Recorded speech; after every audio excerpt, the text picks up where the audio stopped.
इथले माजी आमदार त्याला एक जलन झालेली आहे.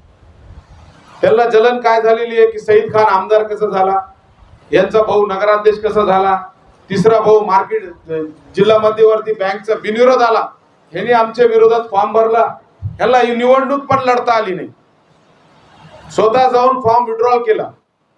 का म्हणून आमचे भावाची वय किती आहे, 27 वर्ष. त्यांना माहिती आता 27, त्यांच्या मुलाला तर आमच्या भावानं पाडला, त्यांच्या मुलाला आमच्या भावानं नगराध्यक्षला पाडला. आता त्याला वाटला मी माझी आमदार एक लहान पोराकडून कशाला पडायचा म्हणून घाबरून जाऊन फॉर्म काढला आणि आमच्या भावाची जागा बिनविरोध केली. हे कशामुळे घडला? आम्ही प्रामाणिकपणे गोरगरिबाची सेवा करतो, गरीबाचा आशीर्वाद आमच्या पाठीशी आहे. बघा माझ्याकडे रोज किती लोक येते, सगळे लोकांना भेटायचं काम आम्ही करतो, सगळे लोकांचे प्रश्न मिटवायचं काम आम्ही करतो. आता पाथरी मतदारसंघात हे कशामुळं घडला सगळ्याला सांगायची गरज नाही. विकासाच्या माध्यमातून गोरगरिबापर्यंत आम्ही पोहोचलो. आता हे उपोषण करायले कशासाठी करायले? आम्ही 243 कोटी रुपयाचा भ्रष्टाचार, हे बघा हे पेपर इकडे ठेवा, 243 कोटी रुपयाचा भ्रष्टाचार त्यांच्या 35 वर्षाचा काढलेला एकनाथ शिंदे साहेबाला दिला मी आणि याचा रिऑडिट करायला. जे नगरपालिकात भ्रष्टाचार झालेला आहे 35 वर्षापासून, आज बघा इंदिरानगरची सिलिंग जमीन आज 2-2.5 एकर सिलिंग जमीन पाथरीची सगळी ते नगराध्यक्ष होते, त्यांची पत्नी नगराध्यक्ष होती, त्यांचा पुतण्या नगराध्यक्ष होता, त्याच्यानंतर त्यांचा मुलगा नगराध्यक्ष होता. 243 कोटीचा घोटाळा यांनी केलेला आहे. सगळे पुरावे सहित आहे माझ्याकडे. मी काय हवेत नाही बोलायलो, मी पुरावे सहित बोलायलो. हे 243 कोटीचा घोटाळ्याचे आम्ही सगळे पेपर नगर विकासला एकनाथ शिंदे साहेबाला दिलेले, पुरावे सहित दिलेले. आणि लवकरच हे रिऑडिट साठी मंत्रालयाची एक कमिटी, एक टीम एकनाथ शिंदे साहेब पाठविणार आहे. त्याच्यावर पत्रावर त्यांनी कारवाई पण केली माझ्या पत्रावर आणि ते रिऑडिट लवकरच लागणार आहे. आणि तुम्हाला सांगतो बाबा टावर जे सर्व्हिस रोडवर बांधला त्याच्यावर पण गुन्हे दाखल होणार आहे. सर्व्हिस रोड समोरचे दुकानं बांधलेले आणि सगळ्याला माहिती आहे हुले लिंगायत समाजची शमशानभूमी होती नगरपालिका पाणीची टाकी, त्याच्यामध्ये शमशानभूमीमध्ये बरोबर आहे बालिका शमशानभूमीमध्ये प्लॉटा करून विकले. चंदरपार्टीला प्लॉट दिला, तिथे मोठी बिल्डिंग झाली. अनेक लोकांना शमशानभूमीची जागा किती एकर असेल पहिले किती होती? 2 एकरचे लगभग जागा होती. आता तिथे एक प्लॉट राहिला. ते शमशानभूमीची पूर्ण जागा आमदार महोदयाने विकली. पाणीच्या टाकीची पाठीमागची जागा विकली. ते सगळे पुरावे आम्ही दिले. गृहनिर्माण संस्थेचं सांगितलं मी तुम्हाला बाबा टावरचा.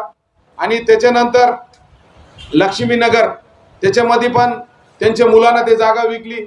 हे असे पूर्ण पुरावे सहित आम्ही सगळे दिलेले. कोहिनूर कन्स्ट्रक्शनचे वर जे तालुक्यावर अनेक वर्ष 12 वर्ष झाले ते रस्ते घेतलेले, ते रस्ते पूर्ण केले नाही. असे खूप काही गोष्टी. हमीदा टावरची जी जागा आहे ते त्यांची मालकीची जागा नाही, पण त्यांनी इल्लीगल पद्धतीनं सरकारी जागेवर हमीदा टावर बांधला. त्याचे पण पुरावे आम्ही एकनाथ शिंदे साहेबाला दिले. त्याच्यावर पण कारवाई होणार आहे. त्यांचा बाबा टावर इल्लीगल आहे, हमीदा टावर इल्लीगल आहे. मी सगळ्यात मेन एक गोष्ट सांगतो तुम्हाला, हे माणसाचा जे उदय झाला जेव्हा हे पाथरीत आले, भाले काकाला माहित असेल, यांच्याकडे 36 एकर जागा होती. आज यांच्याकडे 1200 एकर जागा आहे. कुठून आली आहे 1200 एकर जागा? कुठून आली? नगरपालिकात पूर्ण भ्रष्टाचार केला. नगरपालिकेच्या जीवावर करोडो खरबो रुपयाची हे केली, प्रॉपर्टी केली. आज जेव्हा ते आले तो 302 मध्ये मर्डरच्या केसमध्ये ते जेलमध्ये होते 9 महिने. यांची पार्श्वभूमी तशी आहे, गुंडे परवरची यांची पार्श्वभूमी आहे. यांच्या मुलावर, यांच्या कुटुंबावर 45 एफआयआर झालेले आतापर्यंत. 45 एफआयआर यांच्या कुटुंबावर आहे. आणि हे अनेक एफआयआर मध्ये यांचा मुलगा पण 8-9 महिने जेलमध्ये होता. का म्हणून की ते पी आर शिंदेच्या मुलावर घरावर हल्ला केला. पी आर शिंदे साहेबांना त्यांच्यावर गुन्हा दाखल केला. त्याच्यामध्ये ते मध्ये होते BS कांबळे, आमचे दादा, आमचे अजय पात्रीकर नगरसेवक, त्यांचेच नगरसेवक होते. त्यांचे वडील आत्महत्या केली यांच्यामुळं. त्याच्यावर त्यांचे 306चा FIR बाबाजानी दुर्राणीवर दाखिले. असे अनेक FIR बाबाजानी दुर्राणीवर दाखिले, यांच्या कुटुंबावर दाखिले. आणि आज जे पद्धतीत ते सांगते 8 कोटीचा हिशोब द्या. मला सांगा, रेग्युलर स्वच्छतासाठी, पाणीसाठी, सगळ्यासाठी पैसे येते. आता अर्थसंकल्प आम्ही नगरपालिकेचा आतापर्यंत 35 वर्षापासून अर्थसंकल्प दाखल करत नव्हते, कोणाला दाखवत नव्हते अर्थसंकल्प. आम्ही तरी अर्थसंकल्प मध्ये आम्हाला तर येऊन 6 महिने झाले, 6 महिन्यामध्ये तर पैसे बी आले नाही. जे आता 6.5-7 कोटी रुपये आलेले ते लाईट, दिवाबत्ती, पाणी याच्यावर आले, ते वर्षभरावर खर्च करावा लागते. कुठं कुठं काय असलं तर ब्लिचिंग पावडर असू द्या, हे असू द्या, व्यवस्थित सगळ्या गोष्टी चालू आहे आमचे. व्यवस्थित चालू असताना आता ह्यांचे जे घोटाळे त्यांना माहित झाला की मुंबईमध्ये मी रिऑडिट साठी 243 कोटीचा पत्र दिला, तर त्याच्या अगोदरच इथं येऊन सगळ्या गोष्टी करायले. कशामुळे करायले की त्यांचा जे 243 कोटीचा जे घोटाळा केलेला आहे ते घोटाळा ढापण्यासाठी ते सगळे नखरे चालू आहे.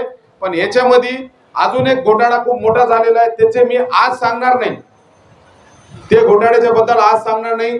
त्याच्यावर मोठी कारवाई चालू आहे. त्याच्यामध्ये निश्चितच चांगली कारवाई मोठी झाल्यावर तुमच्या समोर येणार आणि 8 दिवसात अजून एक पत्रकार परिषद घेणार ते घोटाळ्याच्या बद्दल. हे अगोदर 243 कोटीच्या घोटाळ्याबद्दल बोललो, याचा रिऑडिट लावला. एकनाथ शिंदे साहेबांना त्याच्यावर समिती बसविली. त्याच्यावर लवकरच ते समिती पाथरी नगरपालिकेत येऊन ते सगळे घोटाळ्याची स्पष्टपणे चौकशी करणार आणि जे सिलिंग जमीन, बाबा टावर, हमीदा टावर, जितके प्रॉपर्ट्या केलेले याचं पूर्ण ऑडिट करणार. जिथं जिथं आम्ही रायटिंग मध्ये सगळं दिलेलं आहे. आणि एक घोटाळा, अजून एक खूप मोठा घोटाळा अजून एक आम्हाला नगरपालिकेत भेटलेला आहे. पण त्याच्यावर कारवाई झाल्यावर आम्ही तुम्हाला ते घोटाळ्याची पत्रकार परिषद घेऊ. का म्हणून की गोरगरिबाचे पैसे खाल्लेले. आणि अजून एक गोष्ट सांगतो, 15-15 हजार रुपये जे लोकांकडून घेत होते गोरगरिबाकडून, ते 15-15 हजार रुपये इंडिव्हिज्युअल अकाउंटवर, त्याचा कुठेही रेकॉर्ड नाही. 4 कोटी रुपयाचा, ते पण 4 कोटी त्यांच्या घरात गेले. आज नगरपालिका मधले जे गरीब गोरगरिबाचे घरकुलसाठी 15-15 हजार रुपये घेत होते, ते सगळे पैसे तुमच्या माहितीसाठी ते सगळे पैसे त्यांचे ह्याच्यामध्ये आहे, घरी गेले, अकाउंट मध्ये गेले, त्यांच्या खिशामध्ये गेले.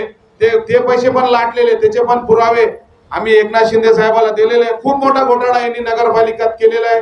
आणि नगरपालिका मधली एक लाईट बी आणायची असला घरामधला, तो नगरपालिकाच्या पैशावर जात होता. नगरपालिकाहून तरकारी जात होती, सगळं राशन जात होता, डिझेल जात होता. त्यांचा राज रोज जे 86 पद्धतीने ते जागत होते, तर नगरपालिकाच्या पैशावर जागत होते. आम्ही नगरपालिकामध्ये आता 6 महिन्यामध्ये कोणतेच पैसे आले नाही. जे पैसे आले ते पैसे स्वच्छतासाठी. आणि आता नियम इतका कडक झालेला आहे, ऑनलाईन पैसे अकाउंटवर येते आणि मंत्रालयाहून पैसे येते, ते पैसे काढू शकत नाही कोणचे सगळे.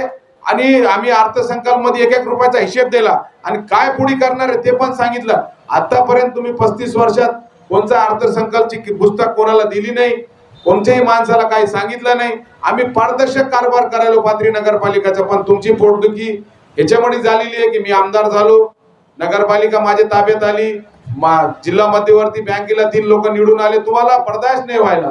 तुम्हाला हे सगळं एकनाथ शिंदे साहेबांच्या आशीर्वादाने आम्हाला चांगले दिवस बघायला भेटायले. आणि गोरगरीब जनता आमच्या पाठीशी आहे.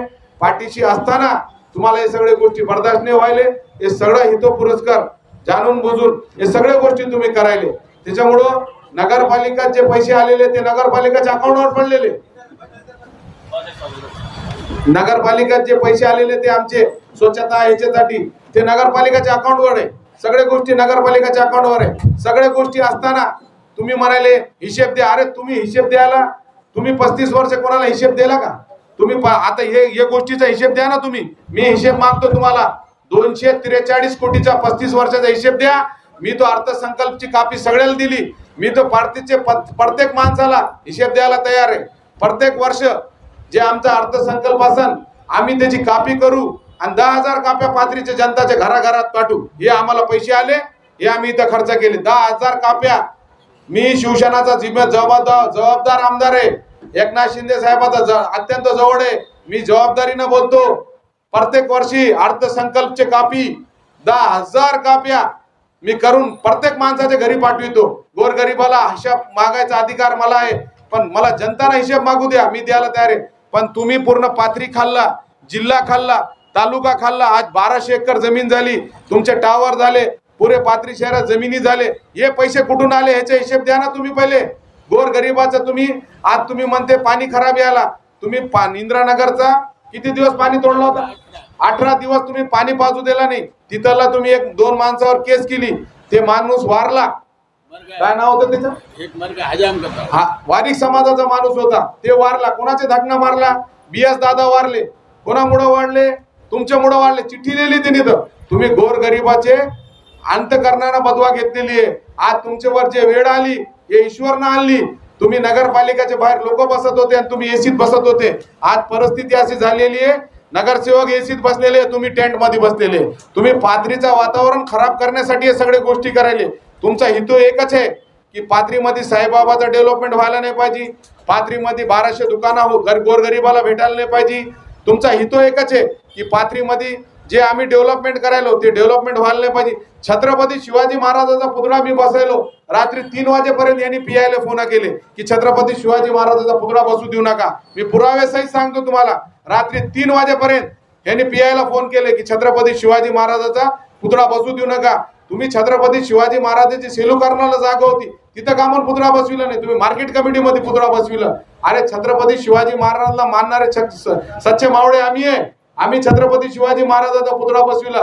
तुम्ही करोड रुपयाचा जे भ्रष्टाचार केला, 243 कोटीचा मी ऑडिट तो लावलेला आहे. याचा दूधचं दूध पाणीचं पाणी 1-2 महिन्यात होणार आहे. आणि 100% आज सांगतो पत्रकार परिषदच्या माध्यमातून 1000% जेलमध्ये जाणार आहे. 1000% जाणार आहे. कामून फार मोठा अपार केलेला आहे. त्याच्यामुळं आज पत्रकार परिषद घेतलेली आहे, पुरावे सहित घेतलेली आहे. त्याच्यासाठी आज जे बी गोष्टी केलेले आहे यांनी आम्ही सगळे पुरावे एकनाथ शिंदे साहेबाला दिलेले आहे. आणि एकनाथ शिंदे साहेबांना त्याच्यावर समिती नेमलेली आहे. लवकर समिती नगरपालिका देणार आहे. 100% पुढची कारवाई होईल आणि ह्याची एक मोठी कारवाई होणार आहे. पण आज सांगणार नाही, 8 दिवसाच्या नंतर सांगणार आणि त्याच्यानंतर पत्रकार परिषद घेऊन सांगणार. आता कोणाला प्रश्न विचारायचा असेल तो विचारा. 23 लाख रुपये हे पत्र आहे, त्याला आता पत्र आलेलं आहे. ते म्हणते बसून की 8 कोटी 11 लाख रुपयाचा हिसाब आमच्याकडे CO नाही, आमच्याकडे अकाउंटंट नाही. जर पैसे अकाउंट मिळाले तर बिलकुल तुम्हाला ऑनलाईन आहे, सगळे माहिती पुरावा देणार आम्ही तुम्हाला अकाउंटंट येऊ द्या, CEO येऊ द्या. आमची जॉईनिंग झाली CEO ची आणि अकाउंटंटची, ते बी हिशोब तुम्हाला देऊ. हिशोबाचा आम्ही घाबरत नाही. आमच्या आलेच 6 महिने येऊन नगरपालिका. अरे जेव्हा तुम्ही 8 कोटी 11 लाख रुपये म्हणता तर 35 कोटीचा हिशोब 8 कोटी 11 लाखच्या हिशोबाने किती व्हायला मग तुमच्याकडे? कुठे गेले पैसे ते सांगा ना. आता शाळेच्या ते म्हणते सचिव म्हणते बसून आमचा काय नाही, आमचा द्या. अरे तुला 1 कोटी 23 लाख रुपये एरियस उचलला, ते कुठे आहे? त्याचा तुला पत्र आलाय, गुन्हा दाखल करा. त्याच्यावर तुम्ही जे भरती केली त्याच्यावर गुन्हा दाखल करा. अरे शाळेचा सगळा बोगस कारभार केला तू आणि तिथं बसून म्हणतो तू 1 कोटी 23 लाख रुपये खाल्ले तू. आम्हाला